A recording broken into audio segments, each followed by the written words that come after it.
So, thank you very much. Thank you, Javi, for the introduction. Thank you for being here early this morning. I will talk about a management topic, which is managing digital transformation, especially for small and mid-sized publishing houses.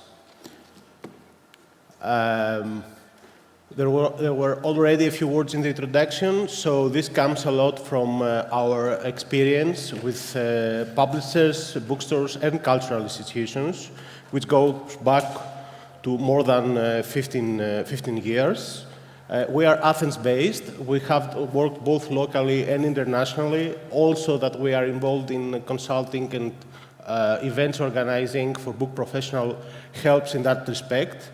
But our core is being a design and technology agency specialized in publishing. And because this presentation, it is under the ThinkPub consortium, a Creative Europe funded consortium of 12 partners, I think also this helped us. It was a benefit for us to also get a more international perspective and deepen our own approach. So let me start with digital transformation itself. I mean, it is important to highlight that digital transformation for smaller publishings is not an option. It is a strategic imperative. There is always this discussion on how people like digital or not, and there are many aspects to digital at that.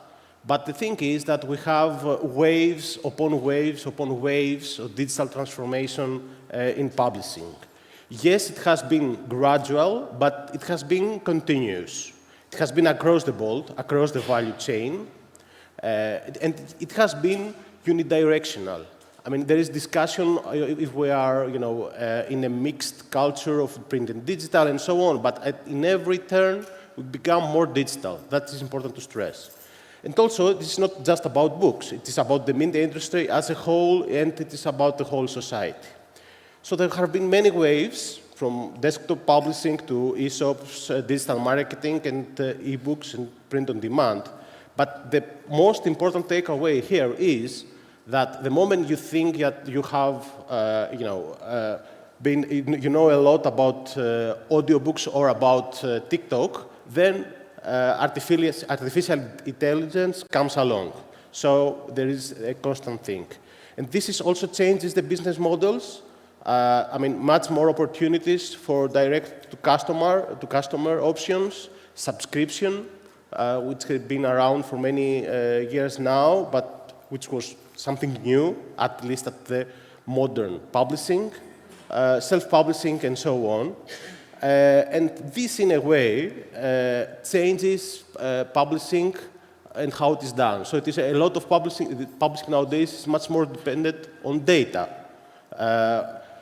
And also, it's reading. So reading today is also much more multimodal. It goes across formats, forms, and so on. So this, I believe, brings us to the reality stressed by John B. Thompson in his books, Book Wars, that, okay, yes, digital can help us a lot, but digitization did not always simplify things.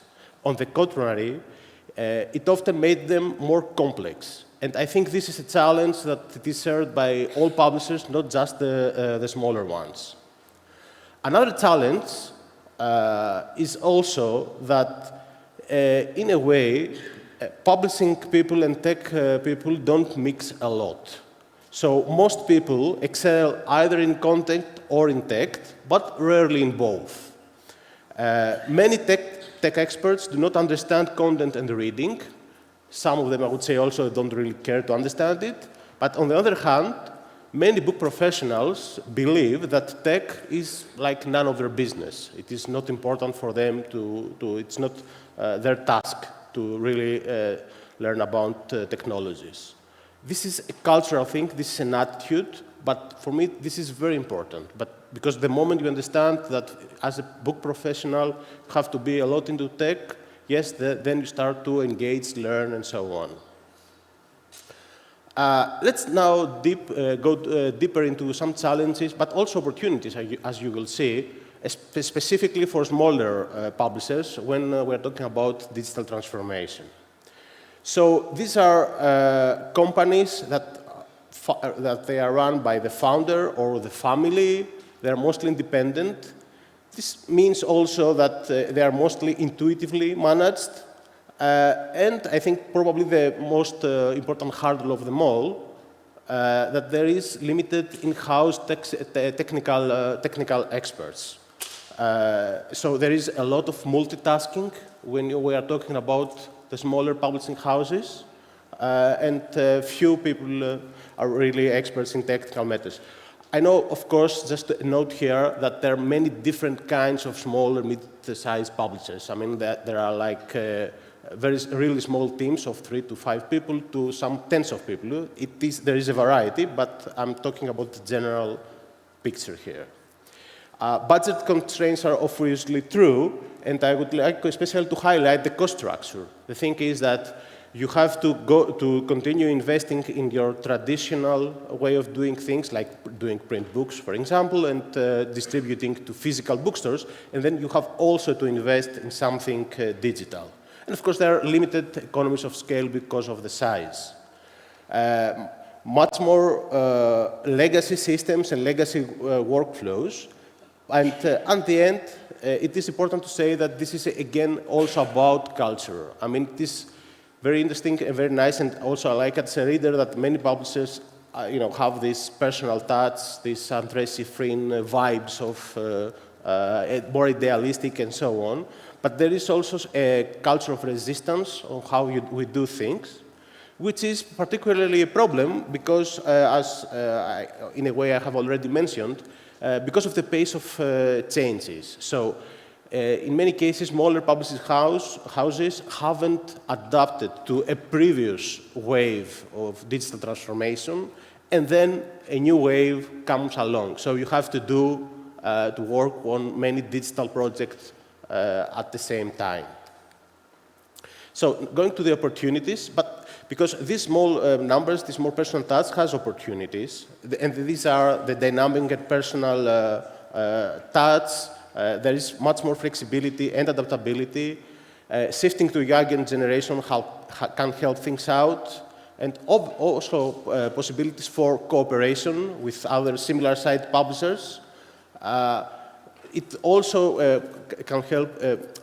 You can also adopt open source digital infrastructure, and I would say most importantly, you have the attention and the love and the affinity of the readers, which gives you time and space.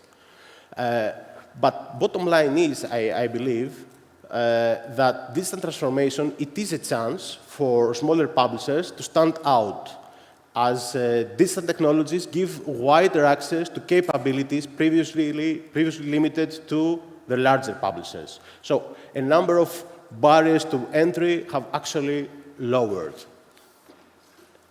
A note also for smaller languages, for smaller publishers in smaller languages, this is not just about Greek or, I don't know, Slovenian, or it depends also, I mean, we have many small languages, but also for, let's say, Catalan or Basque, that sometimes digital waves are not reach us a bit later, which gives us time to adapt, gives time to local players because the language protects you in a way. And I would say also that the framework, the regulatory, financial, cultural framework is more favorable. So now I would like to go on and explore, let's say, some strategic approaches to digital transformation. I will start with this. This is a tweet, a parody, from a parody account from the COVID times I like very much. Because actually what happened at this time was, during COVID, that everybody rushed to digitalize. I mean, that's also my personal experience in Greece. So which means it was necessity driving everything. And in a way, there are three choices. Either you do it by strategy, in a way, having your own choices, planning your own pace. Second option, you adapt to the tools. So the tools, in a way, tell you what to do, and which also means that sometimes you do tech for tech's sake. The third option is some kind of outside necessity which forces things upon you. It may be COVID, it may be a EU regulation, it may be the cost of paper or supply chain, or the last option, which we are much more familiar with that, outright disruption from big tech. So let's examine 5 components of digital transformation. The first would be strategy, probably, the most important of them all. People, roadmap, technology, and partners. Let's start with strategy. So the core thing, the most important thing, is to select the right means for the right ends. To make choices and select priorities that reflect the unique profile and needs of your publishing house. So you do not just need to follow the trends or do whatever the market does or other people do. And some examples of that is to say that, for example, I do business books. I see that people who like business books want audio content, so I should be into audiobooks. And what this means for me, it means probably also new audiences or an additional revenue stream. Or few bookstores carry my books, so I need an upgraded ESOP, or ebooks are much more crucial to me. Or if I had AI translation, I would translate published books to my language that otherwise I wasn't be able to publish. So this alignment of the digital product with the strategy is the first most important thing. Second, people and how to really change an organization. It is true that change is unsettling I think, for everybody in a way. So, but there is one way for your team to really be on board. If you want to own them, how they should own this project, and the best thing to do that is to understand how this project, a digital project, whatever that may be, actually helps them to do their work better. That's, I think, the way to put it. Talking about digital transformation, the leadership should be really, should really adopt this, should really prioritize it. It should come from the top. There are obviously, you have to listen to your team for ideas, gaps, priorities. But if you want to do digital transformation, you don't want just a pet project of someone working on the things they like. So it has to come from the top. Upskilling, obviously, and that's what part of ThinkPub, I believe, is, and what part of the READMAGINE and Parix obviously does, is important, and also personal exploration. Hiring, I know most people in smaller publishing houses don't like to hear that, but yes, you have to do that because it would add complementary skills, and also it may add underrepresented generations in your team. And by that, I don't necessarily mean younger people. Sometimes you need senior people too. So it's not about just the people, it's about the processes and the workflows too. And something that really works also is that you should identify, create, or empower a champion, let's say, for a digital project or for digital in general. Chief Digital Officer, it is too much of a title, maybe, for smaller publishing houses, but I think you need to have something like that, a champion, let's say. For the team to be on board, it is important to give them as much content as possible and to engage them early and often. And also important is to make room and to normalize for experimentation and iteration. So overall, I would say, going back to the idea that mostly tech people and publishing people do not mix a lot, it is about the culture, about the digital organizational culture you should create. So how things could play out? it is important to start with experimentation to have minimal barriers for that, but then you should implement in stages with probably a number of projects, but also you have to scale at some point in order to be effective. I would start with an audit. What are the pain points and the inefficiencies in my organization? Then select some focus areas, could be sales, operations, or even authors, better services, and so on. Yes, of course, it is important to understand where the best return of investment would be better, but you have to be realistic in your expectations. I mean, I'm kind of skeptical of this almost, tech evangelist discourse that there will be immediate and dramatic results, but the fact is, this is not so much applicable to smaller publishing houses, and it may happen, but it needs time. So this is important to have this balance. You should start small, like a pilot project or projects in stages, but at the end, you are going for a more, transformational projects, which at the end of such projects, you have, let's say, renew a new version of your publishing self and publishing organization.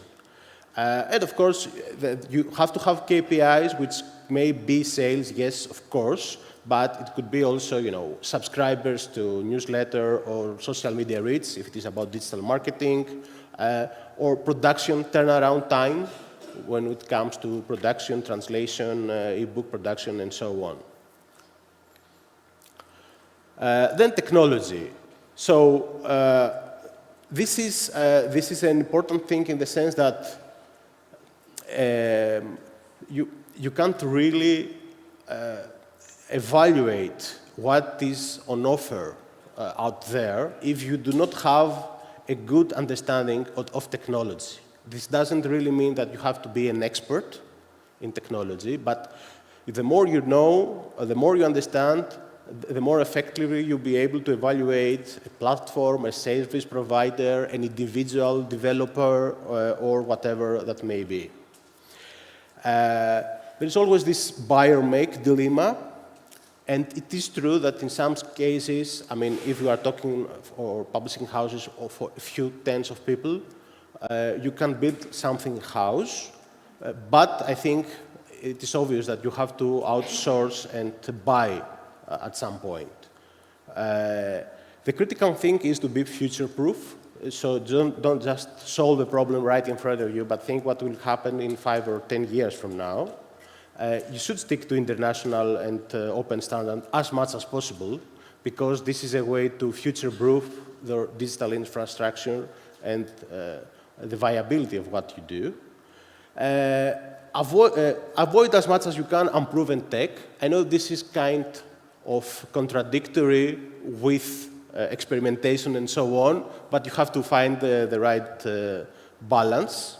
And so it is better to go for scalable technology with more modular systems that you can add things as you grow, and explore open source of free and affordable options. Of course, a note here, open source doesn't mean necessarily free, because it means a lot of customization, developer work on it, but you have something, a good ground to start. Also, another takeaway is that sometimes simpler tools work better for smaller publishers. I mean, because it is not what the tool does, actually. It is how much you and your people can actually use it. And across the board, when we are talking technology, I think accessibility is not just a legal imperative because of the EU AI Act, among other things, but also a moral one. So you have to check technology also against the accessibility features. So as we said, you cannot do everything on your own when it comes to digital transformation, which is, in a way, it's not really a paradox for publishers. I mean, publishers are at their core about curation, following Michael Baskar's theory of publishing. It's not about doing everything in-house. And the truth is that publishers already work with outside publishers. I mean, it may be for rights, for design, translation, proofreading, desktop publishing, whatever. I mean, publishing house is mostly a hub with some people inside, and I would say a quite extended network of outside freelancers or service providers working, collaborating, and so on. I didn't put printing there, but also this is true for, I mean, we all already do that for printing. But the important thing is that you have to combine these outside partnerships with in-house expertise in order for that to work. So if you don't understand, let's say, anything about digital marketing, you won't be able to really work with someone outside who provides to you. So you have to combine that. Now, talking about partnerships, so yeah, building in-house may be an option, but maintaining sometimes is more of a problem. So, and also in this case, if you do it yourself, when it comes to tech, it might be time-consuming, it might be more costly, it may be also unpredictable. And also, when you work with outsiders, you can get immediate capacity and also add capacity on demand.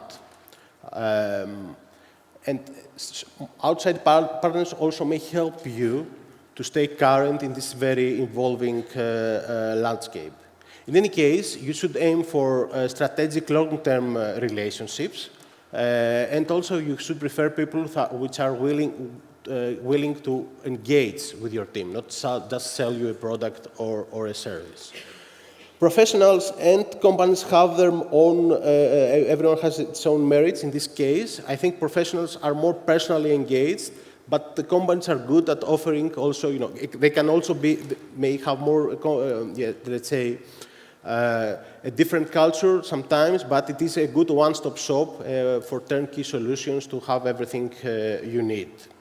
And always, I mean, this is not what we call traditional partners, but other publishers can be partners too for you, and there are many opportunities, I believe, for funding and support from government, cultural institutions, or publishers' associations. After this, let's say, 5 chapters of strategic approaches, I will try to go to some case examples to, in a way, showcase some of these ideas and principles, which is also based on our, let's say, experience with publishers, helping them in digital transformation. So one case is the publisher's ESOP. Depending on which European country we are talking about, publishers may be very comfortable with working from their own ESOP, or they may, I mean, some larger publishers in some countries see that just as a hassle. They prefer just to, you know, direct you to a large bookstore. I believe that for smaller publishers, selling directly to consumers is, I mean, a no-brainer. It's good for visibility. It's good for the presentation, the way this presentation is done for your books. It's good for distribution, for backlist sales, for having an independent revenue, meaning independent from bookstores and so on. It also is great for community building, which I believe in smaller publishings this is very important. I mean, this affinity of the readers is very important. The truth is that few physical bookstores can carry all, few bookstores will carry your books, and none of them will carry all of your books, the whole list. So you have how you will say your backlist, how you sell the books that they are not present in the bookstore. And even at online bookstores, your books, I mean, they are just one book among many others. They're really hard to find. And the presentation they have is really generic, just like any other book from any other publisher. So, but coming to ESOPs, I think it is important to stress that you don't need a generic online store. You need something designed for readers, from its design language, but also its functionality, actually. It's not something you do once and you are done. You have to reiterate both the design and the functionalities regularly. And it is also a case that it's not that if you build it, they may not come, to change this famous phrase, in the sense that you need to tailor your digital marketing, especially around the strategy of D2C sales. How much you should tailor it, it has to do with which are the other goals you may have. But this means that you have to have special campaigns, social media ads, for example, targeting specifically sales, not just engagement or awareness or visibility in general. Email marketing, I believe, it's very effective when we are talking about D2C sales. It's probably the best way to sell, and in a way also cost-effective, in the sense that you pay, for example, a subscription every month, but you don't have to pay for ads and so on. So to have, one reason you have an ESOP is, to really present in a good way, a better way than the bookstores, your catalog. So metadata are even more important from keywords, descriptions, categories. AI may also help at this point to enrich your metadata. And also you need other content, which may be more traditional things like, it's a sample, a chapter, or the table of contents, but also blogs, podcasts, and recommendations. And this is not just for your front list, it's also for your back list. So sometimes one of the major hurdles we have come across when talking about an ESOP is that publishers do not really have, they may have the books they have, produced like 20 years ago, and some of them still sell, but they do not have files about the book. They may not have the cover, for example, in a good resolution to put it online, or sample chapter, or other things. And doing an ESOP, the training and the support you need is not just the typical IT support just to have it online. Someone should be trained to run it, and in a way should own this project. Because otherwise it won't be updated, or the updates and the content input, which is a real problem, won't be done with consistency. And last but not least, it is about also about scalability. So as your sales hopefully grow and your products and strategy evolve, it is important to be able to change your ESOP with that. My second case example is about ebook production. I think there is still room for improvement there, in the sense that when you have timely, high quality, and scalable ebook production, this can lead to economies of scale, to a wider audience, and even experimentation with new business models like digital first or others. So there is always a challenge to scaling from digitizing some of your books to a full digitization of your catalog. Don't mean every single book from 50 years ago, but your full active catalog. And ebooks sometimes are postponed or neglected when it comes to smaller publishers. Still, workflows are important, especially how you combine it with your print workflow.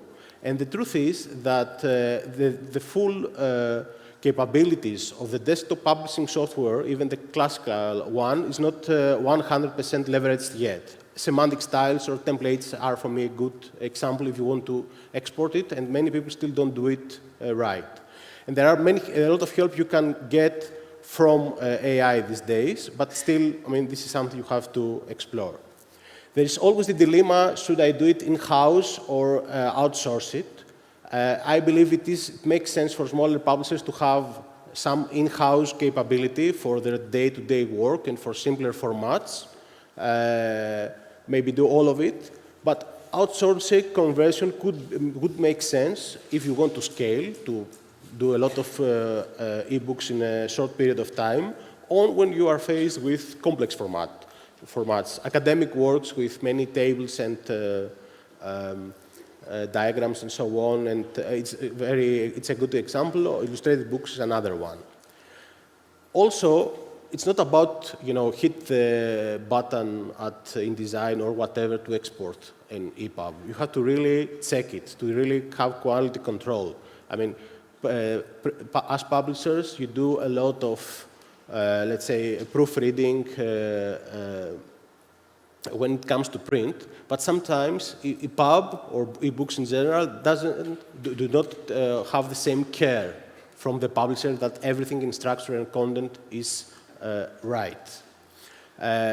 Again, accessibility, which means not just about the structure and so on, the alt text for images and diagrams, and also metadata for really making clear how this book is really accessible.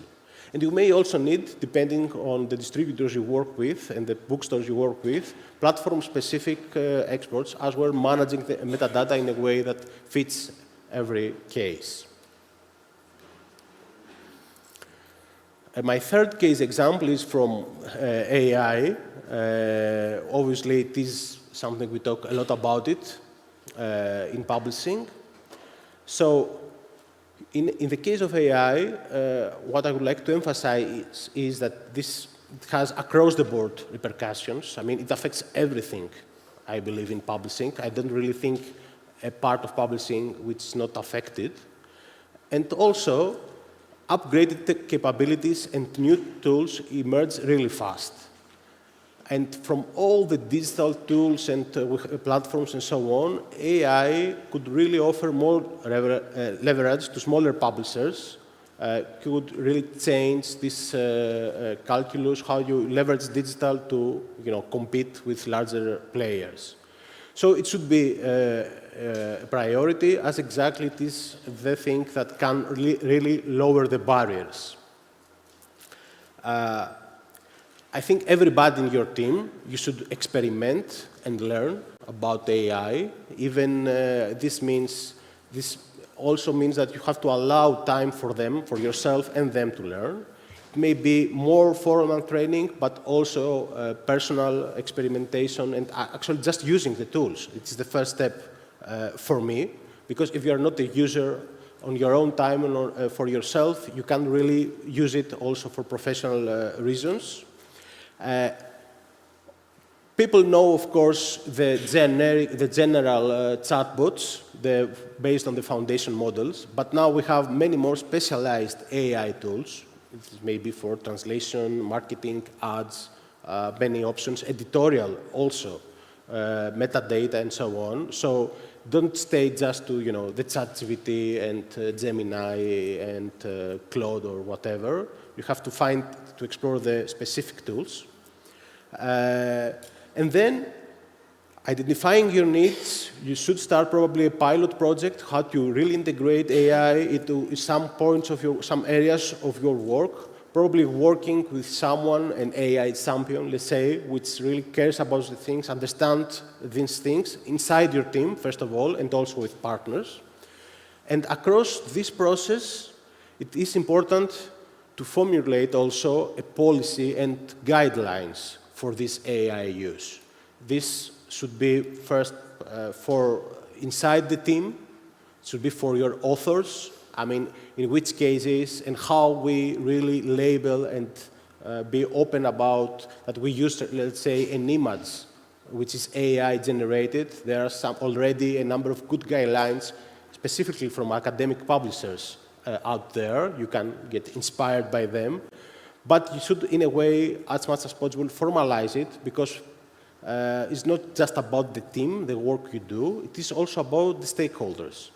So it is important to, convince and, in some cases, I would say even educate the authors, but also learn from them what is the, let's say, ethical, responsible use of AI is in your workflow.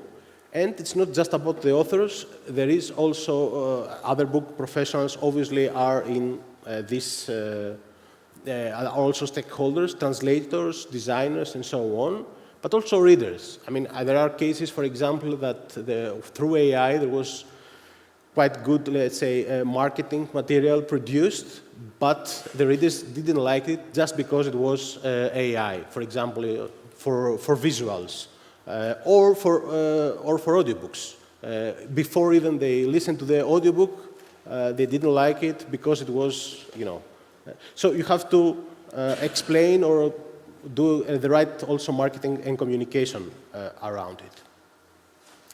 So, coming to my final points, I think, let's say, if you can sum this all up in some takeaways, I would say strategize is the first thing. So you have to really align what you do in digital transformation with your goals and wider strategy. I mean, there are so many choices, it's easy to get lost. Second, prioritize in the sense that larger and even the global players can't do everything. It is for sure that a smaller medium-sized publishing can't really do everything around digital transformation, so you have to prioritize. And third, I would say customize, and this does not mean customize the tech. I mean, customize everything I said so far in the sense that there is no really ready-made, off-the-shelf recipe for digital transformation. So these are there's experience, there's best practices, but you have to find, your own way of doing things and how to manage the team in all these chapters we covered. So sometimes there was what I said, it was like an imperative, you should do or that and so on, but it is a thing to consider.